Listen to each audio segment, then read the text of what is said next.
ನಮಸ್ಕಾರ. ಇಂದಿನ ವಿಡಿಯೋದಲ್ಲಿ ಚೌಳಿಕಾಯಿ ಪಲ್ಯ ಮಾಡೋದು ಹೆಂಗೆ ತೋರಿಸ್ತಾ ಇದ್ದೆ. ಮೊದಲಿಗೆ ಚೌಳಿಕಾಯಿನ ಕ್ಲೀನಾಗಿ ತೊಳೆದು ಚಿಕ್ಕ ಚಿಕ್ಕ ಪೀಸ್ ಮಾಡಿ ಕಟ್ ಮಾಡಿ ಇಟ್ಕೊಂಡಿದ್ದೆ.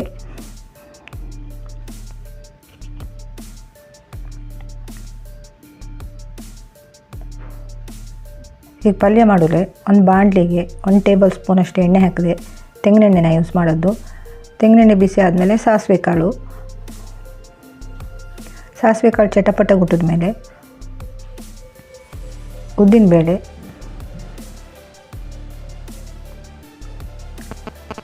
ಕಡಲೆಬೇಳೆ, ಉದ್ದಿನಬೇಳೆ ಸ್ವಲ್ಪ ಕೆಂಪಾಗಲಿ.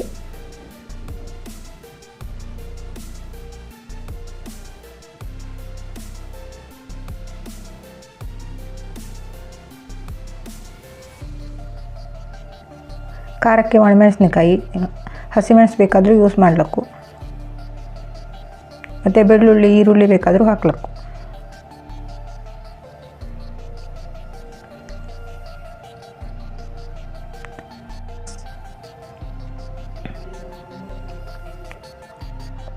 ಒಂದೆಸಳು ಕರಿಬೇವು,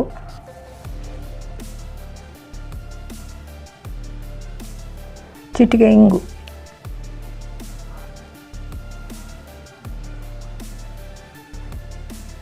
ಈಗ ಚೌಳಿಕಾಯಿನ ನಾನು ಚಿಕ್ಕ ಚಿಕ್ಕದಾಗಿ ಕಟ್ ಮಾಡಿ ಕುಕ್ಕರಲ್ಲಿ 1 ವಿಸಲ್ ಹಾಕ್ಸಿದ್ದೆ. ಬೇಗ ಆಗ್ತು ಹೇಳೋ ಲೆಕ್ಕದಲ್ಲಿ.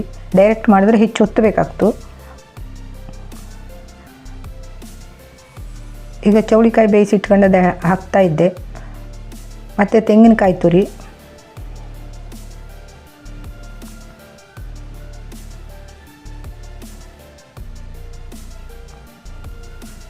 ರುಚಿಗೆ ತಕ್ಕಷ್ಟು ಉಪ್ಪು,